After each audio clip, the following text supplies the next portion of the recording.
Every day, companies invest millions in tech and digital transformation. But did you know that most of that money actually goes to waste and 70% of digital transformations fail, according to McKinsey? And usually, technology is actually not the problem because it is the disconnect between business goals and technical execution that is usually the issue. And in this lesson, I'll show you how to uncover the hidden and expensive misalignments sabotaging your digital projects and what you can do to fix them. And you will learn a proven system to align your clever strategy with what actually happens so you can avoid costly delays and finally get ROI from your innovation investments. So if you're a business leader or you are an innovator who wants better results from tech teams, then this lesson is for you. Hello, smart people. How are you today? If you are listening on Apple and on Spotify, I want you to know that this episode actually is going to have some slides in it, and you can go to YouTube and you can watch the entire lesson, and there will be slides with it too. But also, the way I'm making it is so basically you can listen, so you don't actually have to watch the lesson without the visual stimulation of slides and my face. You can still learn quite a lot. And also, this lesson is going to have a really, really handy handout. It's a free survey that you can do with your team. And the link to that is in the show notes if you are listening, and it is just below in the comments on YouTube. Okay, so now I'm going to get started, share my slides with you. Let's do this. So for those of you who don't know me, hello, wonderful to meet you. I run a company called Tech for Non-Techies, and we are the leading strategic advisory firm empowering non-technical leaders. And we've been featured in the Wall Street Journal. Our work has been in Forbes. Actually, we started by being in Forbes, but that's another story, BBC, and so on and so forth. And our main thesis is really encoded in this Harvard Business Review article that I wrote a couple of years ago. And basically, it's about the fact that if you are a business leader, if you are a CEO of a company, if you are a non-technical founder of a company, then you don't actually need to be a coder. You don't need to learn how to code, but you do need to know something about technology, and we call that learning to speak tech, learning the language of technology. So you can collaborate with technologists and link your business strategy to tech goals. And so if you don't want to go on a coding boot camp, you are free. Okay, so these are some of the organizations that we've worked with: the University of Chicago, Constellation Brands, governments around the world, Royal Bank of Canada. Anyway, so this lesson today specifically is about million-dollar misunderstandings and how to fix this disconnect that happens between the tech side and the business side. And you know what? This disconnect happens pretty much in every company.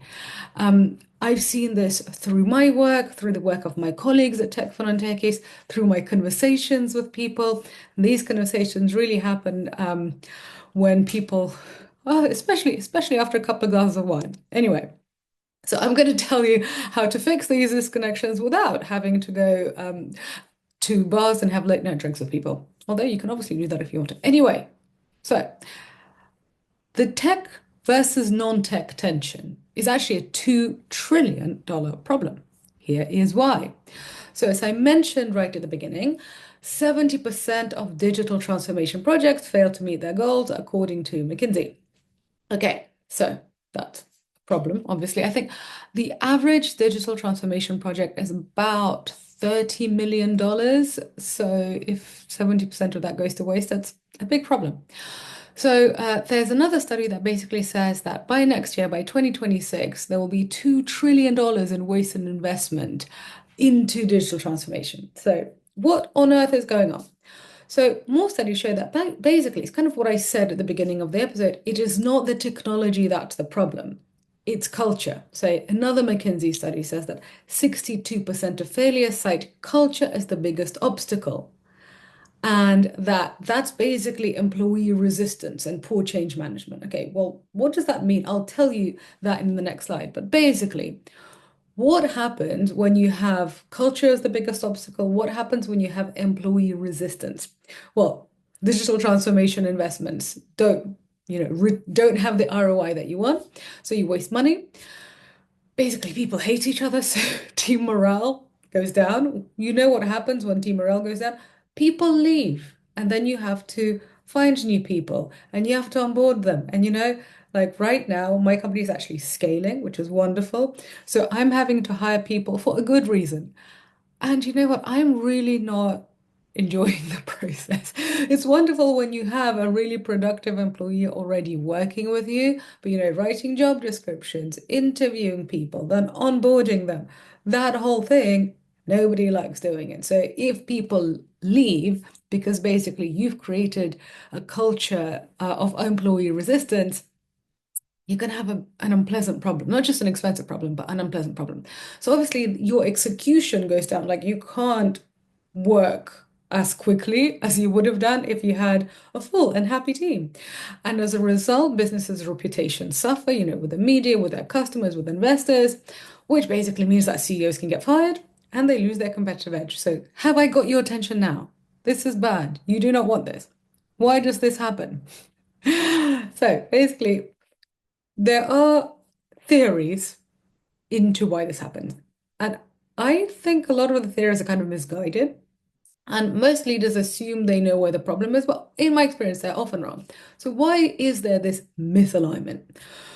So, often business leaders like tell me in the comments if you have experienced this. And your comments can be anonymous, so only I will know. So, business leaders think that tech teams are too slow. So, if you've ever worked on a project and the minimum viable product is late, the engineers keep on pushing deadlines. You might have had this experience. What about if tech teams think that business leaders don't understand what's possible? So maybe you've got engineers watching this. I'm sure that some of them have been in a situation where, a business leader tells them something and they're like, okay, we could do that if we had Instagram's budget and, 3 years to execute this. We are not going to be able to do this with our team of 3 people in 6 weeks. And so as a result of this, both teams blame each other, projects still get delayed, projects still go off track, ROI is still not what you want it to be, everybody hates each other. So this is a problem. So what do we need to do? First, we need to pretend to be doctors. Put on your white coat. But anyway, seriously, before you start trying to fix any problem, you've got to work out what that problem is. So, and this brings me to Leo Tolstoy. So Leo Tolstoy, the first sentence in Anna Karenina is all happy families are alike. Each unhappy family is unhappy in its own way. That is also the same with tech teams and business teams. So there are some where they don't have this tension. Most do have a business and tech tension, but some don't. So the ones that don't, they're all alike. But each tech and business tension, they're different in all sorts of companies. They're because this tension arises for different reasons. So just like Leo Tolstoy spoke about families, we have the same thing in business. So what do you need to do? First, you need to figure out exactly where is the problem. Who is the most unhappy? Why? Because most of the times, actually fairly easily fixable, but you've got to diagnose the correct problem. So what you need to do is to run an anonymous survey. And actually, you can get a free anonymous survey that we use with our clients. So you can basically take what we use, either just, send it to your people and see what results you get, or tailor it. But if you're listening to what I'm saying and this really resonates with you, just take the survey that we use with our clients and send it out to your people. So in this anonymous survey, you need to segment tech and business responses. And we have that in the survey that you can download. And you can download that at techfornontechies.ca/survey. The link is just in the show note. So segment tech and business responses. Make sure to ask about real work and not just opinions. So like actual real stuff, like things, tell me about a particular project, what happened on this project, not, I don't like it when Bob doesn't listen to me. That's an opinion. It's not going to be very helpful. Make sure that your survey isn't too long because, we've all done surveys that you start doing it with the best of intentions and then you realize it's super long and then you give up and you can't be bothered. So I've definitely done that. So make sure your survey doesn't go above 10 minutes. Our survey is about 8 minutes and kind of that's the optimum. And also, my advice is don't just make it this HR thing because, if HR sends out the survey and people actually, honestly do it and they spend their time and they give you their effort, and then, it's just this HR initiative and you get some metrics and nobody does anything, you will have even more unhappiness and disillusionment. So this has to be really from the leadership. This has to come from the top leadership of the company or of the department, of the unit. It can't just be basically a middle management HR exercise. So ensure leadership commits to action. So there are 5 things that you need to have in your survey. Again, we've divided that in hours. You can just take this lesson, do it yourself, or you can download our thing as I said. So, number one, you need to figure out what do your teams think about your strategy? Do they actually know what your strategy is? Because often we find that, even when you think, like if you are the business leader and you think, okay, I have been saying the same thing, I've been saying what our strategy is and what our goals are over and over and over again. And you might think, I'm like, I shouldn't keep on saying this. You might be surprised. You might still be surprised that people still don't really understand what your strategy is. And often we see that this is one of the biggest disconnects when the tech team either doesn't understand your strategy because they've never really been told, or they misunderstand it. So you have to understand, well, you have to find out what do people actually think your strategy is. Then number two, you need to figure out what are the decision-making processes in real life? Not what you have in some handbook, but how do decisions actually get made? How do decisions get discussed between the tech team and the non-tech team? If the business side asks for something and the tech side pushes back, what happens? What happens in real life? Because this is like you are really getting into the nitty-gritty. Okay, then the third area is communication effectiveness. So how often do the two sides talk to each other? Is it a regular thing? Is it because it's in the calendar? They have, a weekly meetup. Who goes to that meetup? What do they talk about? Who participates? Is it just a business team meeting where essentially they give a presentation, they just tell the engineers what to do? Is it the other way around where essentially engineers completely dominate it? I've seen this in some companies where engineers completely dominate it and basically the business side is kind of too intimidated by the engineers. That happens. And in the company where I've seen that happen, they had a really, really, really serious delay with releasing their product and some very, very unhappy customers. So communication effectiveness is important to understand. So then you also need to talk about your survey, the project execution realities. So when a project is actually being executed, inevitably some issues will come up. Like, how do you fix issues that come up with quality assurance? How do you fix last minute changes that business leaders want to put into the sprint? So what actually happens when a project is going from idea to reality? And the final thing is it's a bit more woolly, but super important, trust and psychological safety. And this is important for both sides. So think about this. The business side has their own jargon. So, right, like I went to business school, I worked in private equity. We talk about ROI, we talk about margins, we talk about equity, and so on and so forth. We've got all of these words. And, when you are hanging around with people like you assume that everybody just knows what these abbreviations are. You assume that everybody knows what these things are. But actually, on the tech side, they make the same assumptions, right? They talk about APIs, they talk about backend, they talk about Ruby on Rails. And if you don't know what that is, you might think, okay, should I know this? Is it okay that I don't know?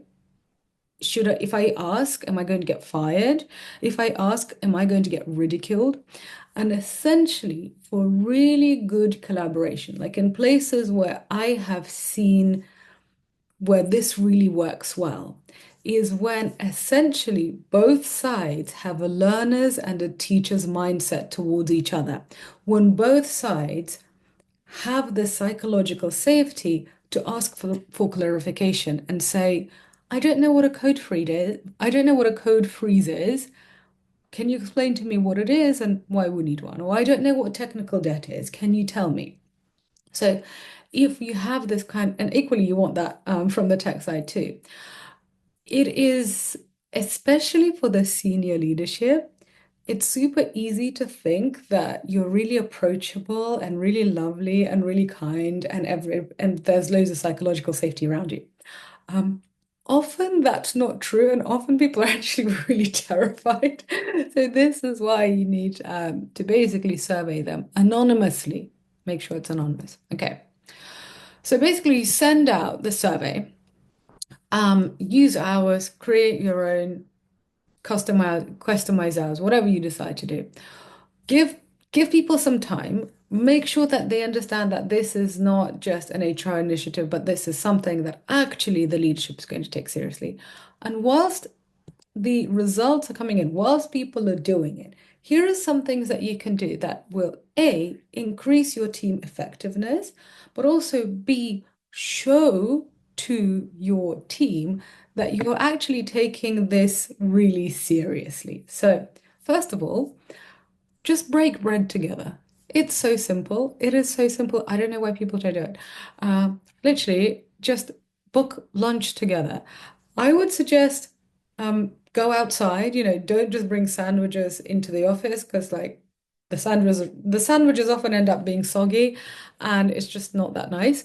But just have a lunch where you have the tech side and you have the business side, and they just talk about everything and anything, not necessarily work. So schedule a no agenda lunch. Then another thing that you can do, a quick win, start joint planning sessions. So this is when the business side starts really explaining what they're working on and why, and asking the tech side, well, okay, do you have any ideas for, what you guys could do to make it better? So equally, the tech side could tell you what they're working on, and the business side could say, we don't understand why you're doing this. Can you explain it? And this is how you start beginning your collaboration and your planning sessions.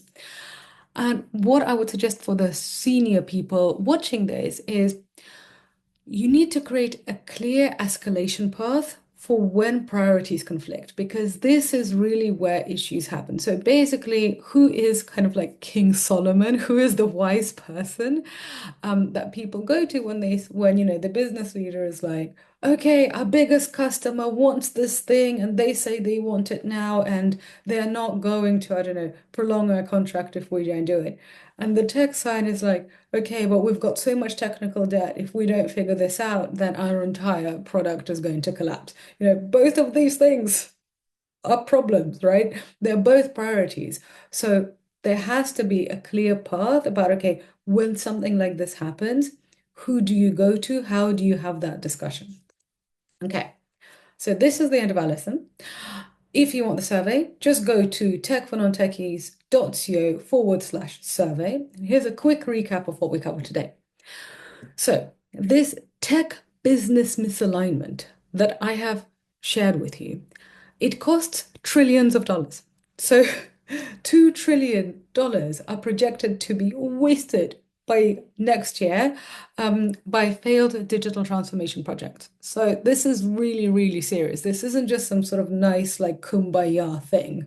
Like, projects get stalled, careers get ruined because of this. So take it seriously.